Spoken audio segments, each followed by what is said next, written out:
Good afternoon. ছবিটা দেখে নিশ্চয়ই বুঝতে পারছো যে আমরা কি টপিক পড়তে যাচ্ছি, দ্যাট ইজ এপিস্ট্যাক্সিস। তাহলে এপিস্ট্যাক্সিস কাকে বলে? এতদিনে সবার মুখস্থ হয়ে যাওয়ার কথা। তাহলে bleeding from nose, bleeding from nostril or nasal cavity or nasopharynx often presents as emergency। তাহলে কি বুঝলাম? এপিস্ট্যাক্সিসকে আমরা অ্যাজ এ হেলথ ওয়ার্কার সবসময় ইমার্জেন্সি কন্ডিশন হিসেবেই অ্যাকসেপ্ট করব। সাধারণত এটা কি হয়? সেলফ লিমিটেড, মানে নিজে থেকেই কমে যায় বা বন্ধ হয়ে যায়। কিন্তু যদি সেটা সিরিয়াস হয়ে যায় তাহলে সেটা লাইফ থ্রেটনিংও হতে পারে। 5 থেকে 10% অফ দ্য টোটাল পপুলেশন তারা লাইফে কখনো না কখনো বা প্রত্যেক বছরই এপিস্ট্যাক্সিস এক্সপিরিয়েন্স করেছে বা এপিস্ট্যাক্সিস হয়েছে। 10% অফ দোজ, এদের ভেতর থেকে আবার 10% যারা মেডিকেল অ্যাটেনশন নিয়েছে, এবং তার ভেতর থেকে 1% কি যারা স্পেশালিস্টের কেয়ার পেয়েছে। ওকে, এছাড়া কি যে কোনো এজ গ্রুপেই এই এপিস্ট্যাক্সিসটা হতে পারে। ওকে, তাহলে এই যে এপিস্ট্যাক্সিস বা এক্সেসিভ ব্লিডিং যদি হয়, কী কী কারণে হতে পারে?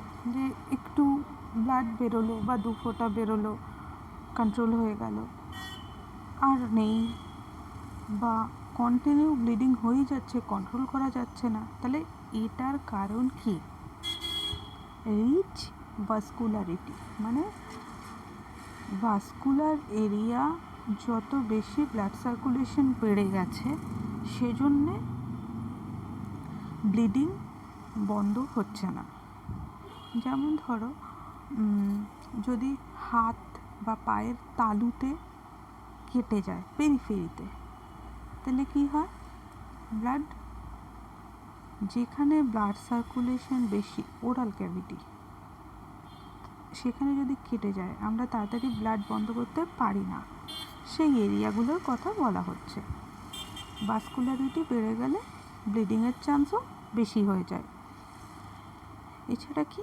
Supplied by both internal and external carotid system, various anastomosis between arteries and veins. Blood supplies run under the mucosa unprotected. Larger vessels on the turbinate run in bony canal cannot contract. মানে মোটামুটি এই রিজনগুলোর জন্য excessive bleeding হতে পারে। ওকে, তাহলে আমরা একটু দেখে নিই যে ব্লাড সাপ্লাই নোজ বা নেজাল এরিয়াতে কি কি আছে। দেখো, এই এরিয়াটা খুব ইম্পর্ট্যান্ট, যেটাকে আমরা লিটলস এরিয়া বলছি।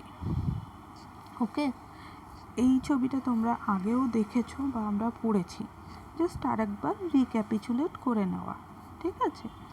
দেখো, ophthalmic artery, anterior ethmoidal artery, posterior ethmoidal artery. Next, এখানে গ্রেটার প্যালাটাইন আর্টারি, এখানে ম্যাক্সিলারি আর্টারি, যেটা গিয়ে ব্রাঞ্চেস হচ্ছে স্ফেনোপ্যালাটাইন আর্টারি, এই যে দেখতে পাচ্ছ। এছাড়া ফেসিয়াল আর্টারি, সুপেরিয়র লেভাইল আর্টারি, সেপ্টাল আর্টারি। তাহলে এখানটা খুব হাইলি ভাস্কুলার, যেটা আমরা একটু আগে পড়লাম যে হাইলি ভাস্কুলার বা ভাস্কুলারিটি বেড়ে গেলেও ব্লাড এক্সেসিভ বা হেমারেজ এক্সেসিভ হতে পারে। মোটামুটি তাহলে কজগুলো আমরা আইডেন্টিফাই করতে পারলাম, মানে mechanism behind excessive bleeding from the nasal cavity or nose. Next, তাহলে ক্লাসিফিকেশন আমরা কি দেখলাম? যে নোজে কী কী আর্টারি আছে বা ভাস্কুলার এরিয়া, যে এই যে ভাস্কুলারিটি বেড়ে গেছে কোন কোন আর্টারির জন্য। এবার দেখে নিই অ্যান্টেরিয়র এপিস্ট্যাক্সিস মানে অ্যান্টেরিয়র পোর্শন থেকে যে ব্লিডিংটা হচ্ছে তাকে আমরা অ্যান্টেরিয়র এপিস্ট্যাক্সিস বলছি, আর পস্টেরিয়র মানে পেছন থেকে যে ব্লিডিংটা হচ্ছে সেই কজগুলো কীভাবে ভাগ করা হয়েছে। তাহলে অ্যান্টেরিয়র এপিস্ট্যাক্সিস মোর কমন, সাধারণত অ্যান্টেরিয়র সামনে থেকে, নোজের সামনে থেকে ব্লিডিংটা হয়। এটা বাচ্চা বা ইয়াং অ্যাডাল্টেরই হতে পারে। এছাড়া due to nasal mucosa dryness, মানে অনেক সময় হয় নেজাল কেয়ার নেয়নি, পুরো হাইজিন মেনটেন করেছে, কোনো ট্রমা এসবের জন্য ব্লিডিং হলো একটু। এছাড়া alarming as bleeding seen readily but generally less severe, bleeding হলেও সেটা সিভিয়ারলি কখনো ব্লিড করে না। পস্টেরিয়র এপিস্ট্যাক্সিসকে সাধারণত ওল্ডার পিপলদের দেখা যায়। তাহলে মেন ডিফারেন্সটা বুঝে নিয়েছো। Hypertension is the most common cause, এটা তোমরা এমার্জেন্সিতে প্রচুর দেখতে পাবে, epistaxis due to hypertension. সেই জন্য এপিস্ট্যাক্সিস পেশেন্ট এলে আমাদের হিস্ট্রিটা খুব ভালো করে নিতে হয়, আর ব্লাড প্রেশার চেক করতে হবে। এছাড়া কি সিগনিফিক্যান্ট ব্লিডিং ইন পস্টেরিয়র ফ্যারিংস, মানে যেটা তুমি সিগনিফিক্যান্ট মনে হবে যে এটা মিনিমাল ব্লাড নয়, এক্সেসিভ ব্লিডিং হচ্ছে, সেটাও আমাদেরকে খেয়াল রাখতে হবে। পস্টেরিয়র এপিস্ট্যাক্সিসের ক্ষেত্রে এক্সেসিভ ব্লিডিং হলে সেটা সিগনিফিক্যান্ট ব্লিডিং বলে ধরে নেওয়া হয়, আর এটা মোস্ট সিভিয়ার, ট্রিটমেন্ট করাটা খুবই চ্যালেঞ্জিং। নেক্সট এই ছবিটাই দেখো, ছবিটাতে আমরা ক্লিয়ারলি দেখতে পাচ্ছি anterior aspect of bleeding and posterior aspect of bleeding. দেখো এটা নোজ, এটা অ্যান্টেরিয়র অ্যাসপেক্ট, সেখান থেকে ব্লিডিং হচ্ছে, যেটা less harmful but more common. Okay, আর এটা কি পস্টেরিয়র অ্যাসপেক্ট থেকে ব্লিডিং হচ্ছে, less common, most harmful. Okay, তাহলে এবার দেখে নিই causes of epistaxis. Congenital causes, তার মধ্যে হেরিডিটারি টেলেনজিয়াকটেসিয়া, তোমরা উচ্চারণ করবে একটু প্লিজ, প্রনাউন্স করবে। ট্রমা, সবাই জানি, ছবিটা দেখেও বুঝতে পারছি এপিস্ট্যাক্সিস হতে পারে। Nose picking, facial and skull bone fracture, foreign body, iatrogenic trauma, hard blowing, violent sneeze, আমরা দেখবে অনেক সময় বলি যে জোরে জোরে নাক টানবেন না, সেটা। এছাড়া ইনফ্লামেটরি, কোনো ইনফেকশনের প্রেজেন্সেও হতে পারে, আর স্পেসিফিক কজের মধ্যে অ্যাকিউট ডিপথেরিয়া, ক্রনিক গ্র্যানুলোমেটাস, তার মধ্যে কি টিউবারকিউলোসিস, লেপ্রোসি, সিফিলিস এক্সেট্রা, আর রাইনোস্পোরিওডিয়াসিস। ওকে, নন স্পেসিফিকের মধ্যে কি viral infection like common cold, influenza. ব্যাকটেরিয়ালের মধ্যে secondary bacterial rhinitis and sinusitis, fungal rhinosinusitis, এছাড়া অ্যাট্রফিক রাইনাইটিস। ওকে, ফিজিওলজিক্যালের মধ্যে হাই অল্টিটিউড মানে পাহাড়ের উপরে ওঠা বা উঁচু জায়গায় যাওয়া, এছাড়া extreme cold or hot climate. Neoplastic, তার মধ্যে কি কি benign, that is juvenile angiofibroma বা angioma of septum, and cavernous haemangioma. Okay, ম্যালিগন্যান্টের ক্ষেত্রে SCC, ফুল ফর্মটা লেখো, পড়া হয়েছে নিশ্চয়ই তোমাদের ক্যান্সার ইউনিট, তাহলে SCC পারা উচিত। এছাড়া olfactory neuroblastoma, nasopharyngeal carcinoma. Okay, এছাড়া মিসেলেনিয়াসের মধ্যে deviated septum, deviated nasal septum, যেটা তোমাদের পড়া হয়ে গেছে already, rhinitis sicca, spontaneous rupture of vessels, আর রাইনোলিথ। এটার মিনিং কি লেখো সবাই। ওকে, ওগুলো গেল লোকাল কজ। তাহলে এবার আসি সিস্টেমিক কজেস। তাহলে সিস্টেমিক কজেসের মধ্যে কি কি আসছে? Hypertension most common cause. এছাড়া কার্ডিয়াকের ভেতর সিসিএফ, ফুল ফর্ম লেখো, মাইট্রাল স্টেনোসিস। পালমোনারির ক্ষেত্রে সিওপিডি। সিরোসিস ক্ষেত্রে ভিটামিন কে ডেফিসিয়েন্সি যদি হয় তাহলে। রিনালের ক্ষেত্রে নেফ্রাইটিস। ড্রাগস, কিছু কিছু ড্রাগস আছে যারা এপিস্টেক্সিস ঘটাতে পারে, সেগুলো কি? Excessive use of salicylates, anticoagulants. দুটো গ্রুপ অফ ড্রাগের দুটো করে এক্সাম্পল আমি চাই। এটা টাস্ক, সবাই লিখে ফেলো। দেখো তোমরা খুব এক্সকিউজ দিচ্ছ, এটা কিন্তু ইন ফিউচার তোমরা প্রবলেমে পড়বে। কেউ করছো না টাস্ক, এটা আমাদের কিন্তু কিছু করার নেই, সমস্ত রেসপন্সিবিলিটি তোমাদের। আমাদের যেটুকু করার আমরা রেকর্ড করে রাখছি, যে আমরা পড়িয়ে দিয়েছি, তোমরা পড়োনি, তোমরা কিন্তু সমস্যায় পড়বে যদি টাস্ক না করো, বা ওয়ার্ডে কিন্তু কাজ তোমাদেরকে করতে হবে। অর্থাৎ সেই হিসেবে সিরিয়াসলি নিজেরা কাজ করো। Okay, next কোয়াগুলোপ্যাথিস।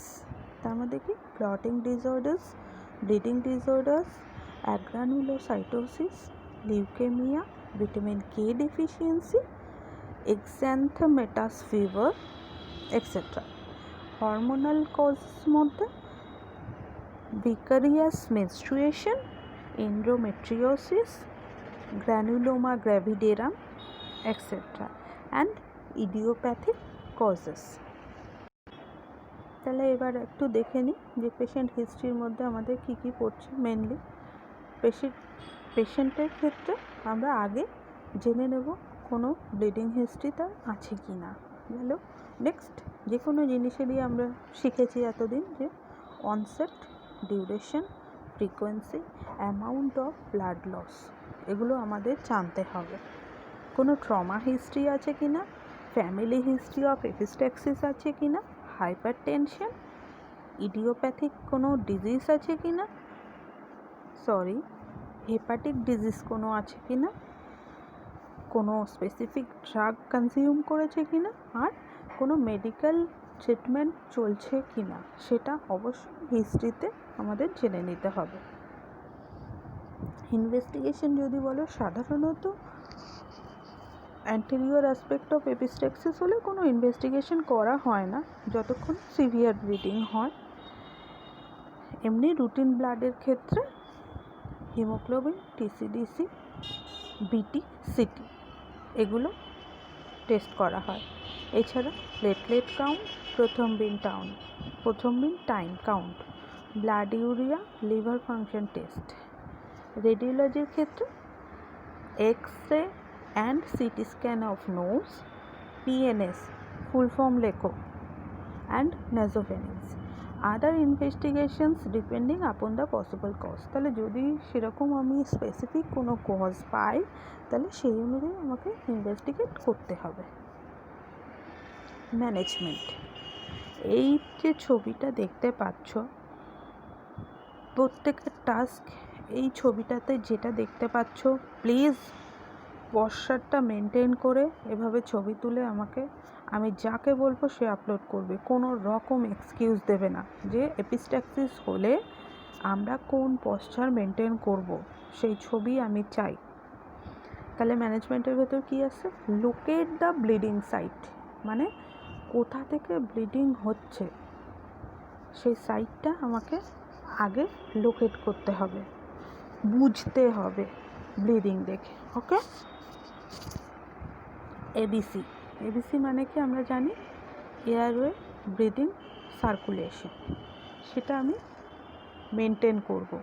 তাহলে সেটা কিভাবে মেনটেন করব আমাকে খেয়াল রাখতে হবে। এয়ারওয়ে কী করে মেনটেন করি আমরা? মুখে যদি কোনো রকম সিক্রেশন থাকে বা ব্লাড থাকে সেটা ক্লিন করা, মুখে কোনো রকম আমরা ব্লকেজ থাকলে সেটাকে পরিষ্কার করব বা ক্লিয়ার করব।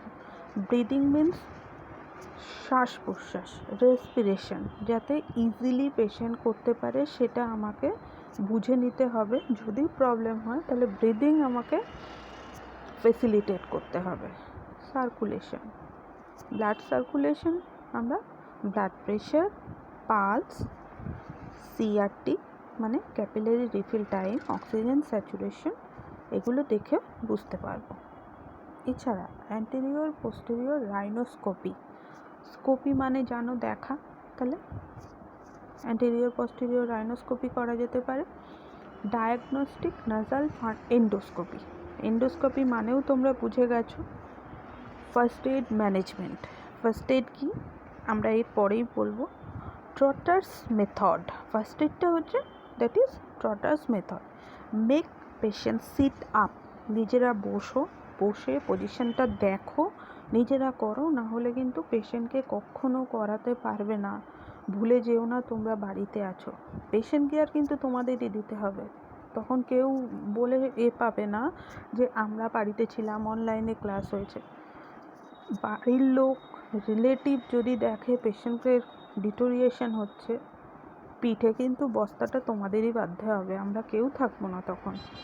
তাহলে নিজেরা শেখো। তাহলে পেশেন্টকে তুমি চেয়ারে বসালে স্ট্রেট করে, বসানোর পর pinch the nose for 5 to 10 minutes, নাক চেপা, আমরা যে নাকটা চেপে দিই সেই জাস্ট লাইক দ্যাট পেশেন্টকে বলো নোজ পিঞ্চ করতে। আর হেড বেন্ট ফরওয়ার্ড, সামনের দিকে ঝুঁকে বসতে। মুখ থেকে শ্বাস নেবে, মুখ থেকেই শ্বাস ছাড়বে। এটাকেই বলছি ট্রটার্স মেথড। আর দরকার হলে আইস প্যাক দিতে পারি, সেটা পেশেন্ট ওই নোজ পিঞ্চ অবস্থাতেই নাকের উপর দিতে হবে। আবার দেখো কোন ছবিটা ঠিক কোন ছবিটা ভুল, অনেকেই এই সেকেন্ড ছবিটা করতে থাকে। তোমরা as a good health personnel তোমরা ঠিকটাই শেখাবে, ওকে। এছাড়া আর কি ট্রিটমেন্ট আছে, কটারাইজেশন মানে আর্টারি যেটা কেটে গেছে বা ভেন কেটে গেছে সেটাকে কটারাইজ করা।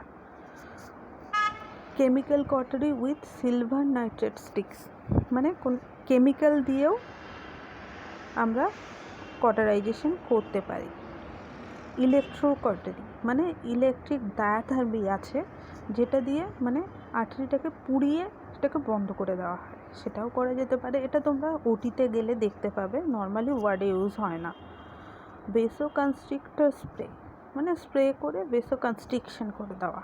অ্যানাস্থেটাইজ করা। অ্যান্টেরিয়র ন্যাজাল প্যাকিং মানে ন্যাজাল প্যাক ইউজ করা, বা anterior epistaxis balloon for refractory epistaxis মানে একটা বেলুন আছে রাবার, যেমন ফলিস ক্যাথেটার দেখেছো এয়ার দিলে ফুলে যায়, সেই সেম টাইপের বেলুন, বলতে বেলুন নয়, রাবারের সাথেই বেলুনটা থাকে, তো সেটা ইনফ্লেট করে বেলুনটাকে ইনফ্লেট করে আমরা প্যাক হিসেবে সেটাকে কাজ করাতে পারি, মানে ব্লিডিংটাকে চেক করাতে পারি, ওকে।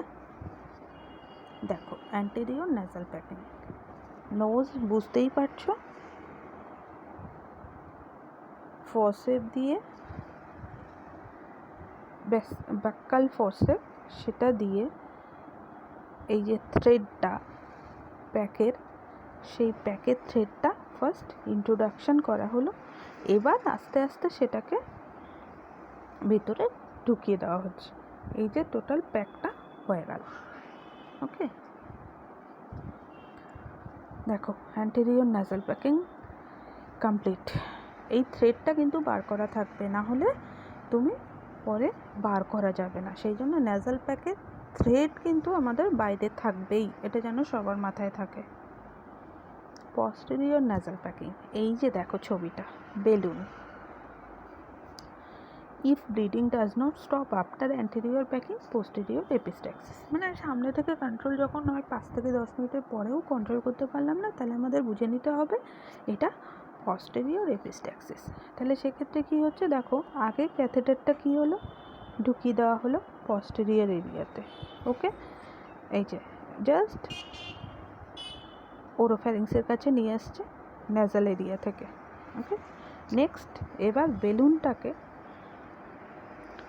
ফোলানো হলো, হওয়ার পরে এইবার এদিক থেকে ব্যাক পুশ করব, তাহলে বেলুনটা গিয়ে কী হবে, এখানে আমার ব্লক করে দেবে। দেখো সেই সেম জিনিস, প্রসিডিওরটা খুব ইজি কিন্তু খুব পেনফুল, দেখেও বুঝতে পারছো। বুঝতে না পারলে ভিডিও পজ করে খানিকক্ষণ দেখে নাও। ওকে, দেখো আবারও দেখাচ্ছি, sit and lean forward slightly, এখানে আরেকটু ফরওয়ার্ড হতে হতো, আর pinch nostril, breathe through mouth. Okay, খুব ইজি জিনিস, আমি প্রত্যেকের কাছ থেকে এই ছবিটা চাই। আমি যাকে যাকে বলবো সেই ছবিটা দেবে, প্লিজ কেউ এক্সকিউজ দেবে না, দিলে তার নিজের দায়িত্ব, আমার আর শেখানোর কোনো আর্জ থাকবে না তোমাদের। Okay, Wallis catheter and epistaxis balloon, যে ছবিটা দেখলে সেই ছবিটাই, মানে এছাড়া তো আমাদের আর কোনো বেলুন দেওয়ার উপায় নেই। তো টিউবের সাথে বেলুন বলতে ফলিস ক্যাথেটারের সাথেই থাকে, তো সেটা দিয়েও আমরা এটা করতে পারি উইথ প্যাক। ওকে,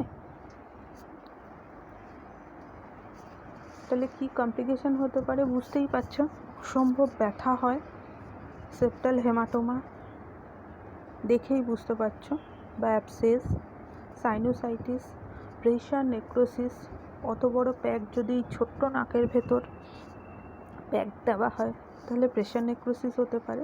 এছাড়া টক্সিক শক সিনড্রোম সেটাও হতে পারে। ওকে, তাহলে যে পেশেন্টের ন্যাজাল প্যাক থাকে সাধারণত আমরা পেশেন্টকে কি অ্যান্টিবায়োটিক একটা কোর্স করানো হয়, কেননা যেহেতু আমরা কমপ্লিকেশনে পড়লাম সাইনোসাইটিস বা টক্সিক শক সিনড্রোমের চান্স থাকে সে কারণে। এছাড়া কি পেশেন্টকে অ্যাভয়েড করতে বলবো কি স্ট্রেনিং, মানে কনস্টিপেশনের সময় যে স্ট্রেন দিয়ে পটি করা, বা জলের বালতি বেবি ওয়েট তোলা, বা সামনে ঝুঁকে কোনো কাজ করা আবার উঠে পড়া, সাডেন পজিশন চেঞ্জ, এগুলো যতক্ষণ পেশেন্ট সিক বা যারা tend to be or prone to get epistaxis, তারা যেন এই কাজগুলো অ্যাভয়েড করে। আর যদি অন্য নাক আনপ্যাকড থাকে তাহলে সেখানে কি নর্মাল স্প্রে, স্যালাইন স্প্রে বা স্যালাইন জেল দিয়ে আমি সেই ন্যাজাল মিউকোসাটাকে মানে সফট বা ময়শ্চারাইজ করে রাখতে পারি। ওকে, আর সিভিয়ার কেসের ক্ষেত্রে সবসময় পেশেন্টকে অ্যাডমিট করা হয় তাদের স্পেশাল কেয়ার নেওয়ার জন্য। এছাড়া রিফ্র্যাক্টরি এপিস্ট্যাক্সিসের ক্ষেত্রে গ্রেটার প্যালাটাইন ফোরামেন ব্লক, মানে যেটা আমরা এক্ষুনি পড়লাম, high level of posterior pack and balloon, সেটা সেপ্টোপ্লাস্টি, মানে সার্জিক্যাল প্রসিডিওর।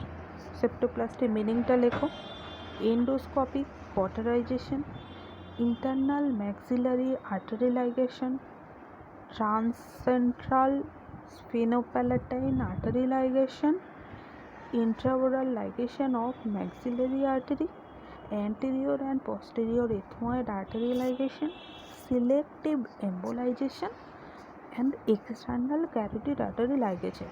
তাহলে মোটামুটি বুঝতে পারছো যে আর্টারি লাইগেশন এটাই বিভিন্ন আর্টারি করা হচ্ছে বলে সেই আর্টারি ওয়াইজ আমাদের সার্জিক্যাল প্রসিডিওরের নামগুলো হয়েছে।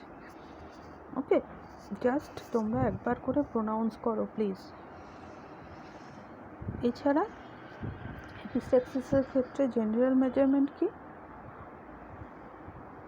পেশেন্টকে সোজা করে বসাবো, আমি ব্যাক রেস্ট দেবো, কিন্তু পেশেন্ট লিন ফরওয়ার্ড বসবে। তোমরা যেটা একটু আগেই আমরা 2-3 বার একই কথা রিপিট করেছি। আর রেকর্ড করব কতটা ব্লাড লস হলো। আর পেশেন্ট যদি স্পিড থুতু ফেলতে চায় তাহলে সেটা যেন সবসময় মেজারেবল বা ভিজিবল হয়। তাহলে কি আমাদেরকে স্পিটান দিতে হবে বা মানে স্পুটাম মার্ক দিতে হবে বা কিডনি ডিশ আমাদেরকে দিতে হবে, যাতে আমরা মেজার বা বুঝতে পারি এতটা ব্লাড লস পেশেন্টের হলো।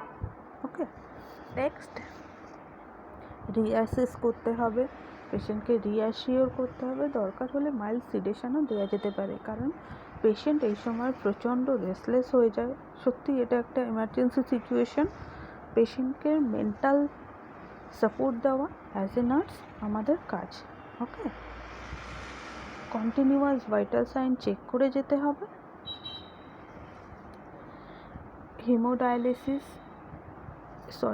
হিমোডাইনামিক্স, চোখের প্রবলেম হচ্ছে আমার, হিমোডাইনামিক মেনটেন করা মানে ভাইটাল সাইন চেক করতে হবে। সিভিয়ার কেসের ক্ষেত্রে ব্লাড ট্রান্সফিউশনের কথা ভাবা হলে হতে পারে, দরকার হলে vital sign wise blood transfusion দেওয়া যেতে পারে। অ্যান্টিবায়োটিক যেমন আমরা পড়লাম সাইনুসাইটিস বা টক্সিক শক সিনড্রোম প্রিভেন্ট করার জন্য 24 আওয়ার্স যে প্যাক দেওয়া হয়েছিল অ্যান্টিবায়োটিক থেরাপি স্টার্ট করতে হবে। যদি দরকার পড়ে তাহলে অক্সিজেন দিতে হবে। তাহলে অক্সিজেন কিসের সাহায্যে দেবো আমরা? মাস্ক, অক্সিজেন মাস্কের মাধ্যমে, কেননা নেজাল ক্যানুলা আমরা অ্যাপ্লাই করতে পারবো না। এছাড়া সবসময় ইমার্জেন্সি ট্রে আমাদেরকে রেডি রাখতে হবে ফর ভেন্টিলেশন, কেননা আমরা জানি না পেশেন্ট কখন ইমার্জেন্সি অ্যারাইজ করতে পারে বা এয়ারওয়ে ব্লকেজ হতে পারে, সে কারণে। আর কন্টিনিউয়াস অবজারভেশন করে যেতে হবে আমাদেরকে। ওকে, তাহলে মোটামুটি এটা এপিস্ট্যাক্সিস হলো। তোমাদের কিন্তু এটা শর্ট নোট আসে, so please go through it. আর একটা শর্ট নোট লেখো 5 মিনিটের ভেতর, যে care of a patient with epistaxis. Okay, bye. আর যদি কোনো কোশ্চেন থাকে না বুঝতে পারলে সেটা শুধু সেই লিখো গ্রুপে, বারবার লিখো না, হ্যাঁ, যে okay sister, okay sister. Okay, by.